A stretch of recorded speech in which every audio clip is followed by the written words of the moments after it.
ఈ ఆకుకు అత్యధిక స్థాయి సూర్యరశ్మిని శోషించుకోగల సామర్థ్యం ఉంది. దీన్ని నీటి మీద ఉంచితే కాడ ఎప్పుడూ కూడా ఉత్తరం వైపుకు చూపిస్తుంది. మానవ చర్యను మరో స్థాయికి తీసుకెళ్లవచ్చు ఈ ఆకు తీసుకోవడం ద్వారా. మీరే చూస్తారు, మిమ్మల్ని ఇది నిద్రపోనివ్వదు.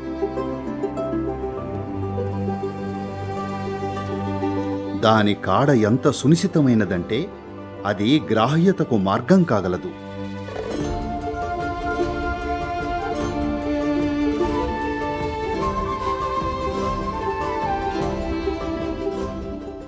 సద్గురు, సురేన్ ఇది తెలుసుకోవాలనుకుంటున్నారు.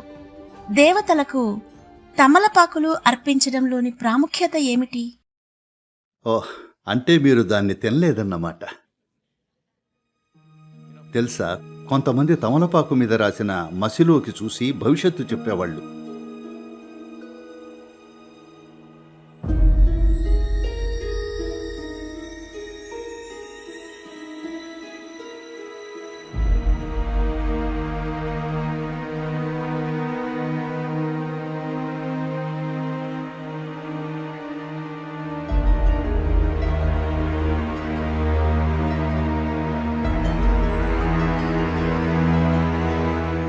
ఒక ఆచారం ఉండేది.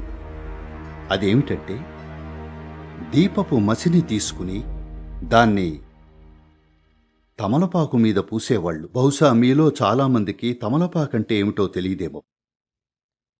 భారతదేశంలో దానికెంతో ప్రాముఖ్యం ఉంది. అరుగుదలకు మంచిది, ఆల్కలైన్ స్వభావం గలది. ఆహారంలో తెలియకుండా కొద్దిపాటి విషాలు తీసుకున్నట్లయితే వాటన్నింటినీ నిర్వీర్యం చేస్తుంది. ఎసిడిక్ విషాలేమన్నా ఉంటే అవి కూడా నిర్వీర్యం చేయబడతాయి. నాగుపాము విషాన్ని కూడా అది నిర్వీర్యం చేయగలదు. అలాగే కొంతవరకు, పూర్తిగా కాకపోయినా, అది కొన్ని అంశాలను తగ్గించగలదు. కాబట్టి భోజనం చివర్లో ప్రజలు ఈ తమలపాకును లేదా వెతలాయిని లేదా విల్లేదెలైను లేదా తాంబూలాన్ని తీసుకుంటారు. మార్షల్ సంస్కృతిలో ఎవరైనా ఈ తమలపాకు తీసుకున్నారంటే దానర్థం అతను ప్రాణాంతకమైన రిస్క్ చేస్తున్నాడని, తను శత్రువుతో ముఖాముఖి పోరాడబోతున్నాడని, సూసైడ్ మిషన్ లాగా అన్నమాట. ఈ రోజుల్లో ఆధునిక సిటీల్లో, భారతదేశంలోని అర్బన్ ప్రదేశాల్లో, క్రైమ్ గ్యాంగుల్లో దాన్ని సుపారీ అంటారు. అంటే నేను మీ మీద సుపారీ తీసుకున్నానంటే దానర్థం నేనొచ్చి మిమ్మల్ని చంపబోతున్నానని. కాబట్టి అక్కడ ఆ పదం అలా వ్యాపిస్తుంది, అతని మీద సుపారీ ఉంది అని. ఎవరు చంపితే వాళ్లకు సుపారీ అందుతుంది. సరే, దాంతోపాటు నగదు కూడా ఉంటుందనుకోండి. కాబట్టి ఈ వాడుక ఎంతో ప్రాచీన వాడుక నుండొచ్చింది. అదేమిటంటే, నేను తాంబూలం తీసుకున్నానంటే దానర్థం నేను సూసైడ్ మిషన్కు సిద్ధంగా ఉన్నాను అని. ఈ రెండింటికి ఎందుకు ముడిపడిందంటే, మానవ చర్యను మరో స్థాయికి తీసుకెళ్లొచ్చు ఈ ఆకును తీసుకోవడం ద్వారా. అయితే దానికి కనీసం అంగుళం పొడవు కాడ ఉన్నప్పుడే అలా పనిచేస్తుంది. కాడ లేకుండా దగ్గరకు తెంపితే అదే ప్రభావం చూపదు. ఈ ఆకును నాకు తెలిసి ఏ ఆకునైనా వాడొచ్చు, కానీ ప్రత్యేకించి ఈ ఆకును నీటి మీద ఉంచితే కాడ ఎప్పుడూ ఉత్తరం వైపుకే మళ్ళుతుంది. ఈ విషయం తెలుసా? If you put it in the water, in still water, it will naturally turn this way and point to the north. కాబట్టి మీరు అరణ్యంలో తప్పిపోతే మీ దగ్గర ఒక తమలపాకుంటే దాన్ని నీటి మీద ఉంచితే అది ఉత్తరం ఎటో చూపిస్తుంది. ఓసారి ఉత్తరం ఎటో తెలిస్తే మిగతా దిక్కులు కనుక్కోగలరనుకుంటున్నాను.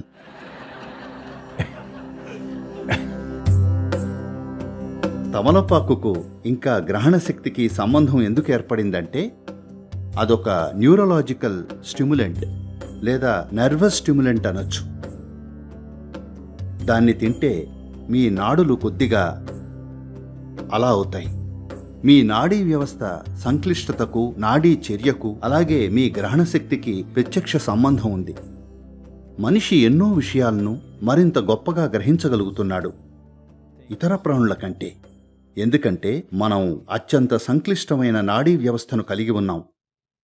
వాస్తవానికి మీరు బాగా వినగలగాలి, చూడగలగాలి, వాసన పసిగట్టగలగాలి అన్ని ప్రాణుల కంటే. కానీ సిటీల్లో ఉండడం వల్ల అది మందగించింది. మీరు ప్రకృతిలో ఉన్నట్లయితే ఇవి చాలా చాలా చురుగ్గా ఉంటాయి. సహజంగానే మీరు మిగతా జీవుల కంటే ఎంతో మెరుగ్గా ఉంటారు, వాసన పసిగట్టడంలో, చూడడంలో, వినడంలో, అన్నింటిలో. కానీ అది మందగించడానికి కారణం మితిమీరిన సమాచారం. చూపు పరంగా, శబ్దాల పరంగా, రుచిపరంగా అన్నీ ఓవర్లోడింగ్గానే ఉన్నాయి. అర్బన్ సొసైటీల వల్ల ఆ కారణంగానే అది కొద్దిగా మందగించింది. లేదంటే ఓ మనిషి ప్రకృతిలో జీవిస్తే అతనికి ఉత్తమ స్థాయి పంచేంద్రియాలుంటాయి. ఎందుకంటే మనం అత్యంత సంక్లిష్టమైన నాడీ వ్యవస్థను కలిగి ఉన్నాం. దాన్ని ఇంకొంచెం హెచ్చిస్తే సహజంగానే గ్రహించగలుగుతారు. కాబట్టి గ్రాహ్యతకు సంబంధించిన సాధనాలున్న ప్రతి చోట అక్కడ ఎప్పుడూ తమలపాకు ఉంటుంది, ఖచ్చితంగా ఉంటుంది. కాబట్టి దేవిని, హనుమంతుణ్ణి, ఇంకా అనేక ఇతర దేవుళ్లను, దేవతలను ఈ ఆకుతో కప్పి ఆ తర్వాత ఆ ఆకులను తీసుకుంటారు. చూడండి, ఏదైనా దేన్నైనా తాకినప్పుడు కొన్ని ముద్రణలను విడుస్తుంది. ప్రస్తుతం మీరిక్కడ కూర్చునున్నారు. మేము మీ కుక్కను తెస్తే మీరెళ్ళిపోయిన తర్వాత కూడా అది మీరెక్కడ కూర్చున్నారో కనిపెడుతుంది, అవునా కదా? లేదు, మీరు అంతగా వాసన కొడుతున్నారనడం లేదు. కానీ కుక్క కనిపెట్టగలదు, అవునా? మీరెక్కడ కూర్చున్నారో. అది కన్ఫ్యూజ్ అవ్వదు.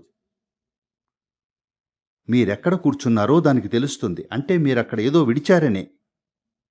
కాబట్టి ఎటువంటి స్పర్శైనా అక్కడ మీరు కొంత విడుస్తారు, కొంత గ్రహిస్తారు. దీన్నే రుణానుబంధం అంటాం. ఈ కారణంగానే పురోగమించాలనుకునే యోగి రకరకాల ముద్రణలతో, కన్ఫ్యూజన్కు గురి కాకూడదనుకునే యోగి సాధారణంగా భౌతిక స్పర్శకు దూరంగా ఉంటారు. అలాగే మీరు షేక్ హ్యాండ్ ఇవ్వాలని చూస్తే తను ఇలా చేస్తారు. ఎందుకంటే అనవసరమైన స్పర్శ అవసరం లేదు. అది మీ గ్రాహ్యతను కన్ఫ్యూజ్ చేస్తుంది. మీరేం కోరుకుంటున్నారన్న దాని మీద ఆధారపడి ఉంటుంది. మీరు మనిషి స్పర్శ కోసం తప్పిస్తుంటే అప్పుడు కళ్ళకెవరు కనబడితే వాళ్లను వెళ్ళి గుంజుకుంటారు. కానీ మీలో మీరు బానే ఉంటే, మీ జీవాన్ని మెరుగుపరుచుకోవాలని చూస్తుంటే అప్పుడు స్పర్శను తగ్గించాలనుకుంటారు. ఎందుకంటే మరీ ఎక్కువ స్పర్శ అనేది వక్రీకరణలు తెస్తుంది జీవితాన్ని ఉన్నది ఉన్నట్టుగా చూసే మీ సామర్థ్యంలో. సరే, తమలపాకు లేదా వెత్తలే అనేది సరిగ్గా దాన్ని మెరుగుపరుస్తుంది. కాబట్టి దేవికి సంబంధించింది ఏదైనా సరే తమలపాకుతో సంబంధం కలిగి ఉంటుంది. ఇదెంతో విడ్డూరం తెలుసా? దీని గురించి భారతదేశంలో చాలామంది వాదించుకుంటూ ఉంటారు. ఎందుకంటే ఈ విషయం వాళ్లకు తెలియదు. వాళ్ళు ఆకు కొనను దేవత వైపుకు ఉంచాలి అనుకుంటారు. లేదు, ఎప్పుడూ కూడా కాడ దేవి వైపు ఉండాలి.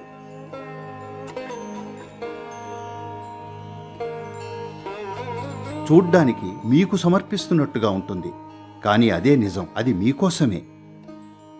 ఎందుకంటే తమలపాకు కాడకు విషయాలను గ్రహించగల సామర్థ్యం ఉంది. వక్క ఇంకా ఈ ఆకును కలిపి వాడతారు. కాబట్టి ఇంగ్లీష్ వాళ్ళు దాన్ని వక్కాకు అనడం ప్రారంభించారు. అది వక్కాకు కాదు, అది తమలపాకు. వక్క వేరే. సరే, ఈ ఆకుకి ఇతర ఆకులతో పోలిస్తే అత్యధిక స్థాయిలో సూర్యరశ్మిని గ్రహించుకోగల సామర్థ్యం ఉంది. అందుకే అది నీడలో మాత్రమే పెరుగుతుంది. ఎండకు తాళలేదు, ఎందుకంటే మరీ ఎక్కువ గ్రహించుకుంటుంది. కాబట్టి గ్రహించగల ఈ సామర్థ్యం కారణంగా ముఖ్యంగా కాడ ఎంతో సున్నితమైంది. అది గ్రహణశక్తికి ఉపకరణమవుతుంది. అలాగే ఉత్తరం వైపుకు చూపిస్తుంది. అలాగే మీరు దాన్ని తింటే అది మీ నాడీ వ్యవస్థను, తద్వారా మీ గ్రహణశక్తిని మెరుగుపరుస్తుంది. అది దేవిని తాకి ఉంటే లేదా దాని కాడ దేవి వైపుకి ఉంచి పెట్టినట్లయితే దేవి గుణాన్ని అది గ్రహించుకుంటుంది. ఆపై మీరు దాన్ని మీలోకి తీసుకోవాలనుకుంటారు. ఇదే దాని ఉద్దేశ్యం. లేదా కొంతమంది దాన్ని శరీరం మీద ఉంచుకుంటారు. కొంతమంది మణిపూరకం మీదో, అనాహత మీదో లేదా విశుద్ధి మీదో ఉంచుతారు. ఇలా చేయకండి, ఎందుకంటే దీనికి ఒక విధమైన సంసిద్ధత అవసరం. కానీ మీరు దాన్ని తినొచ్చు. ప్రతిరోజు కాదు, ఎప్పుడో ఓసారి కావాలంటే తినొచ్చు. ఖచ్చితంగా అది మీరే చూస్తారు కొద్దిగా మెరుగుదలను. ఇది కూడా ఉత్ప్రేరకం, అయితే టీ కాఫీ లాంటిది కాదు. అది వాటిలా అగ్రెసివ్గా ఉండదు, కానీ పనిచేస్తుంది. మీరు మితిమీరి భోజనం చేసినప్పుడు ఓ తమలపాకు తింటే అప్పుడు మీరే చూస్తారు అది మిమ్మల్ని నిద్రపోనీదు. అదే సమయంలో మీకు అత్యుత్సాహంగా కూడా అనిపించదు. మీ నాడీ వ్యవస్థలో కొద్దిపాటి యాక్టివేషన్ జరుగుతుంది. కాబట్టి ఎంతో కాలంగా దీన్ని వాడుతూ వచ్చారు. అలాగే తమలపాకు గురించి ఓ ఆచారం ఉంది. మీరెప్పుడూ కూడా దాన్ని నిలువుగా చీల్చకూడదు, ఎందుకంటే ఆకు యొక్క ఈనె చాలా ముఖ్యం. కాబట్టి నిలువుగా చీల్చకూడదు. దాన్ని పంచుకోవాలనుకుంటే ఒకవేళ ఆకు ఇలా ఉంటే ఇలా అడ్డంగా కట్ చేయాలి, నిలువుగా ఎప్పుడూ కట్ చేయకూడదు. కాబట్టి ఈ విషయం గురించి ఓ పురాణ గాథ ఉంది. జరాసంధుడనే రాజుండేవాడు. జరాసంధుడు ఎంతో బలిష్ఠుడు, ఉక్కు పిడికిలతో పాలించేవాడు.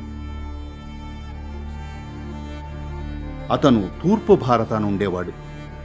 తన రాజ్యాన్ని అంతటా విస్తరించాలనుకునేవాడు. అయితే కృష్ణుడు అది జరగకూడదనుకున్నాడు. కాబట్టి వాళ్ళు ఓ విధమైన మారువేషంలో వెళతారు. తర్వాత తామెవరో తెలుపుతారు. జరాసంధుడు గొప్ప మల్లయోధుడు, యుద్ధయోధుడు. కాబట్టి వాళ్ళు అతన్ని పోటీకి ఆహ్వానించినప్పుడు అతను మీరే చెప్పండి, మీరు ఎలా అంటే అలా, నేను మీతో తలపడతాను అంటాడు. దాంతో కృష్ణుడు నువ్వు భీముడితో తలపడాలి అంటాడు.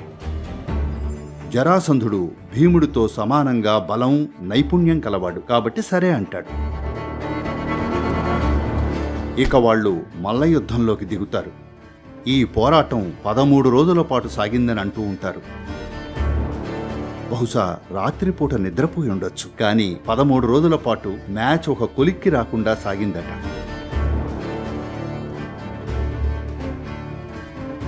ఇద్దరూ ఘోరంగా అలసిపోయారు. అతి కష్టం మీద నిల్చోగలుగుతున్నారు.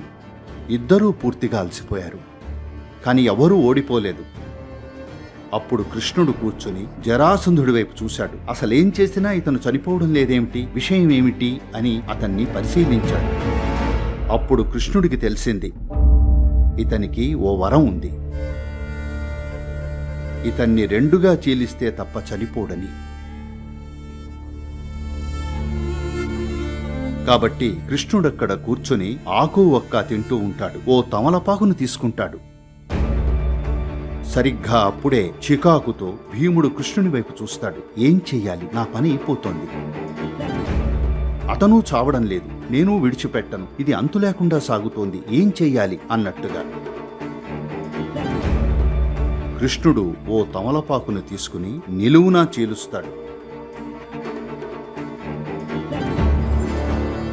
వెంటనే భీముడేం చేస్తాడంటే ఇతని 2 కాళ్లను పట్టుకుని చీల్చేస్తాడు. 2 భాగాలను 2 వైపులకు విసురుతాడు. అప్పుడు అతను చనిపోతాడు.